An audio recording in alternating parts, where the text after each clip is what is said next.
जय हिंद दोस्तों। वंदे मातरम। बदायूं की जो घटना हुई थी पूरे देश को हिला के रख दिया था। लेकिन ऐसी घटना पहले भी हो चुकी है, लेकिन ये घटना बच्चों से जुड़ा हुआ था। इस कारण से बहुत ही फेमस हुआ और बहुत ही ज्यादा दुराचार वाला काम हुआ। आइए इसका पूरा तथ्य जानते हैं और पूरा कहानी शुरू से लेके अंत तक जानते हैं। उत्तर प्रदेश में एक जिला है बदायूं। बदायूं जिले में एक थाना पड़ता है जिसका नाम है पुलिस लाइन थाना। पुलिस लाइन एक थाने में क्या होता है, 4-5 चौकियां पड़ता है। उस पुलिस लाइन थाना के अंतर्गत जो चौकी आती है, मंडी चौकी एक नाम से आती है चौकी।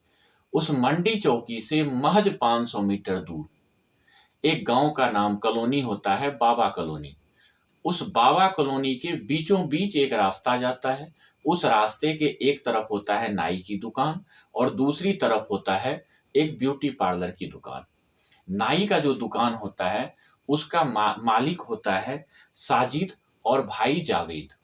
और वहीं रोड के दूसरी तरफ जो ब्यूटी पार्लर की मालकिन होती है उनका नाम होता है संगीता, और संगीता के हस्बैंड का नाम होता है विनोद। विनोद जो कि एक जो आजकल सरकार का एक नियम चला है, हर घर जल वाला योजना चला है, उसका ठेकेदारी करता है। और उसी के घर उसके घर में उसकी माँ, मतलब विनोद की माँ और संगीता की सॉस मुन्नी देवी भी रहती है। ब्यूटी पार्लर की जो मालकिन होती है संगीता, उसके 3 बच्चे होते हैं, जिसमें कि सबसे बड़ा बच्चा जो होता है 13 साल का होता है, जिसका नाम होता है आयुष प्रताप। और वहीं दूसरा बच्चा जो होता है वो होता है 10 साल का, जिसका नाम होता है पीयूष प्रताप। और सबसे छोटा वाला जो होता है वो महज 3 साल का होता है और एलकेजी में पढ़ता है, उसका नाम होता है आयान। बड़ा वाला जो होता है वो 6 क्लास में पढ़ता है। मझले वाला जो होता है वो 3 क्लास में पढ़ता है और छोटे वाला जो होता है एलकेजी में पढ़ता है। वहीं पे पास में ही एक स्कूल होता है जिसका नाम होता है शिवदेव सरस्वती मंदिर। शिवदेव सरस्वती मंदिर, सरस्वती मंदिर पूरे देश में फैला हुआ है। हर जगह आपको सरस्वती मंदिर के नाम से एक स्कूल मिल जाएगा। वहीं वहां पे भी एक शिवदेव सरस्वती मंदिर नाम का स्कूल था जहां वो तीनों बच्चे पढ़ाई करने जाते थे। अब घटना ऐसे होता है कि जो सबसे बड़ा नाई की दुकान का जो सबसे दोनों नाई होता है, साजिद और जावेद, दोनों के अच्छे रिश्ते होते हैं ब्यूटी पार्लर वाले घर से। संगीता जी, विनोद जी, उनकी माँ से अच्छे संबंध होते हैं। हर एक दिन, एक दिन छोड़ के 2 दिन या कभी भी उनके घर पे जाता है ये लोग, बैठ के बातें करता है, चाय पीता है, छत पे घूमता है। ये नॉर्मल बात थी उनके घर आने का। उसी तरह रात में क्या हुआ, ये साजिद जो था बड़ा भाई, वो आता है उनके घर। उनके घर आते ही संगीता जी से बोलती है, संगीता पूछता है क्या हुआ भैया, इतनी रात में आए हो और इतना परेशान भी लग रहे हो। तो भाई वो साजिद बोलता है, क्या करें बहन, हमारा जो बेबी है वो पेट से है और आज ही उसका डिलीवरी है। डॉक्टर जो बोल रहा है कि 5,000 रुपये फीस भरना पड़ेगा, तभी हम इलाज करेंगे, नहीं तो हम छोड़ देंगे। तो हमें 5,000 रुपये चाहिए। तो उसकी जो संगीता जो होती है वो चली जाती है, बोलती है ठीक है भैया आप बैठिए, मैं चाय बना के आती हूँ। चाय बनाने के लिए जाती है और चाय बनाने के बहाने वो अपने हस्बैंड विनोद को कॉल करता है। विनोद को कॉल करके पूछता है कि साजिद आया हुआ है, 5,000 रुपये मांग रहा है, क्या दे दूं मैं? तो विनोद बोलता है कि ऐसी परिस्थिति में हर किसी का मदद करना चाहिए और 5,000 रुपये इसे दे दो, क्योंकि ये एक अच्छा, हमारे घर से इसके ताल्लुक भी हैं, रिश्ते भी हैं। तो उसकी जो संगीता होती है वो बाहर निकल के आता है और बोलता है भैया मैं 5,000 रुपये आपको दे दूंगी चाय पीने के बाद। तब तक साजिद बोलता है कि संगीता जी मेरा जी घबरा रहा है तो मैं छत पे घूमने जा रहा हूँ। तो बोलता है ठीक है भैया आप जाइए, मैं चाय बनाती हूँ। तो जो बड़े वाला जो बेटा होता है उसका आयुष प्रताप, उसको साजिद बोलता है कि छत पे चलो मेरे साथ घूमने के लिए। जब छत पे बड़े वाला बेटे जाने लगता है तो मझला जो बेटा है उसको साजिद बोलता है पास की दुकान से जो है तंबाकू लेके आ जाओ। सेकेंड वाला जो बेटा होता है पीयूष प्रताप, वो चला जाता है पास के दुकान से तंबाकू लेने के लिए। और जो छोटा वाला बेटा होता है आयान, उसको भी साजिद बोलता है कि मेरे लिए पानी का एक गिलास छत के ऊपर लेके आ जाओ, और बड़े वाले बेटे को लेके छत पे चला जाता है। जब छत पे जाता है वहाँ पे, तो एक धारदार हथियार निकालता है और बड़े वाले लड़के का काम तमाम कर देता है। काम तमाम करने के बाद वो क्या करता है, जो पानी लेने के लिए छोटे वाला बेटा गया था उसका वेट करता है। जब छोटे वाला लड़का वहाँ पहुँचता है तो वो देख के अचंभित हो जाता है अपने बड़े भाई को। उसी समय वो क्या करता है, छोटे वाले को साजिद कस के पकड़ लेता है। छोटा वाला जो बेटा था, आयान, वो छुड़ाने की कोशिश करता है, लेकिन उसको इस तरह पकड़ा हुआ था कि वो छुड़ा नहीं पाता है और उसकी भी हत्या हो जाती है। तीसरा बच्चा, दूसरा नंबर मझला बच्चा था, तंबाकू लेने गया था, वो फिर वापस आता है, तंबाकू देने जाता है। वो जैसे ही ऊपर छत पे चढ़ता है, देखता है कि उसके दोनों भाई खून से लथपथ थे और उनका हत्या हो चुका था। वो किसी तरह जान बचा के नीचे भागता है। जब नीचे वो आता है तो दादी के पास आता है। दादी के पास इस तरह खड़ा हो जाता है कि उसके मुंह से थोड़ा सा भी जवाब नहीं निकल पाता है।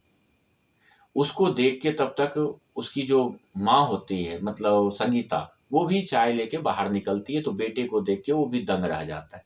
तब तक कुछ ये लोग समझ पाते, बच्चा कुछ बोल पाता, साजिद जो होता है वो चाकू लेके नीचे आ जाता है। इसमें मुन्नी देवी जो थी, संगीता की सॉस, उसने एक अच्छा काम किया। उसने ज़ोर-ज़ोर से चिल्लाना शुरू कर दिया। ज़ोर-ज़ोर से चिल्लाया तो बगल-अगल का जो पड़ोसी था वो सुना और दौड़ा।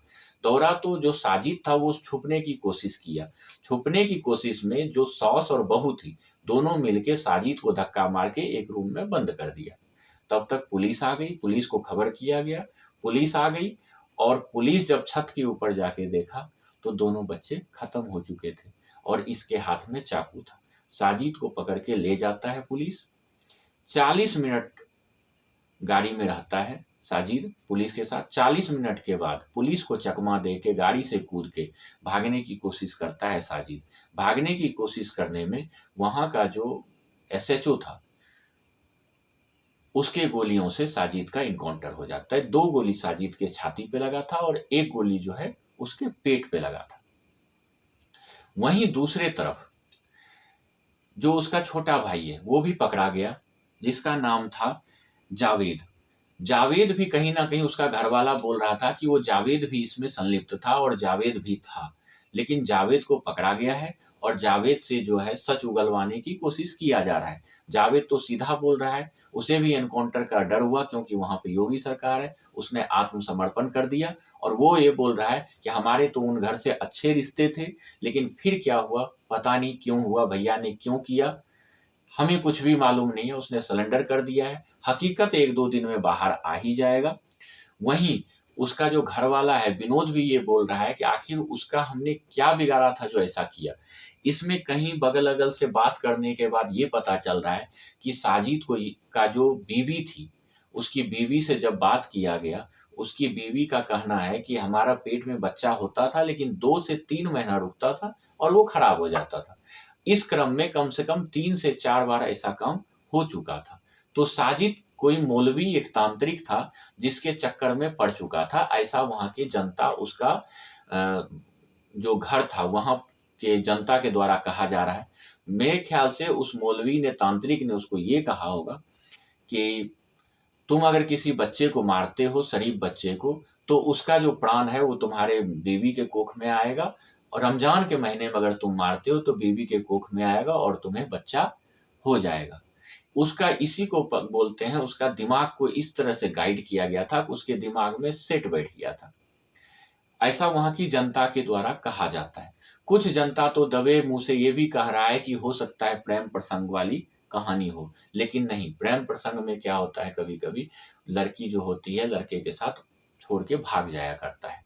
लेकिन यहाँ वो बात नहीं था। यहाँ मौलवी वाला ही घटना जो है सत्यता मानी जाएगी, क्योंकि वहाँ का जो उसके ससुराल, मतलब जो बीवी के मायके और उसका खुद का घर जो है, दोनों की जगह पे अगर पड़ताल किया गया तो यही वाला कहानी सामने आता है। वहीं उसका बाप जो है, उसका बाप सीधा कड़ा रूप में बताया है कि उसका बाप और माँ, कि जो मैं उस बच्चे को जिसने मर्डर किया, हत्या किया मेरा बेटा साजिद ने, उसके साथ पुलिस ने सही काम किया, मुझे कोई दुःख नहीं है। लेकिन बात यहाँ पे आके समझ में नहीं आता है कि एक हत्यारा जो कि सभी जानता है एक हत्यारा है, वो भी हत्यारा चलो बड़े आदमी का हो तो कोई दिक्कत नहीं। 2 मासूम बच्चा जो कि किसी का कुछ भी नहीं बिगाड़ा था, उसका हत्या करने वाले का जो दफनाने के लिए जा रहा था लाश, तो उसमें 30,000 मुस्लिम शरीक हुए थे उसमें। जबकि बहुत गाँव में आपने भी देखा होगा कि अगर कोई गलत आदमी होता है, अगर कोई गलत करता है, गलत आदमी होता है, तो उसके घर में कभी-कभी उसको ऐसे कर दिया जाता है कि उसके घर का कोई पानी तक नहीं पीता है। मरने के बाद तो उसके साथ जलाने के लिए भी नहीं जाया जाता है। लेकिन वहाँ पे ये ऐसा क्यों किया गया? 30,000 लोग आदमी क्यों जुटे? मतलब सभी के सभी जो 30,000 आदमी थे, सेम उसी मानसिकता के थे। ऐसा माना जा सकता है, क्योंकि अगर बाकी भी तो उस गाँव में मरते हैं, उसमें नहीं जाता है। तो इसमें क्यों गया? मानसिकता एक थी और उनको भीड़ को देख के ऐसा लगता है, और ये ऐसा हम आपको बचेंगे, इस प्रकार के दोस्ती से हमेशा बचें और कभी भी अकेले में अपने परिवार को बता के रखें, चाहे कितना भी अच्छा दोस्त हो, चाहे कितना भी घुले-मिले हों, उसको कभी भी अकेले में आने का, बिठा के चाय-पानी पिलाने का कोई ज़रूरत नहीं है। सावधानी गई, दुर्घटना हुई।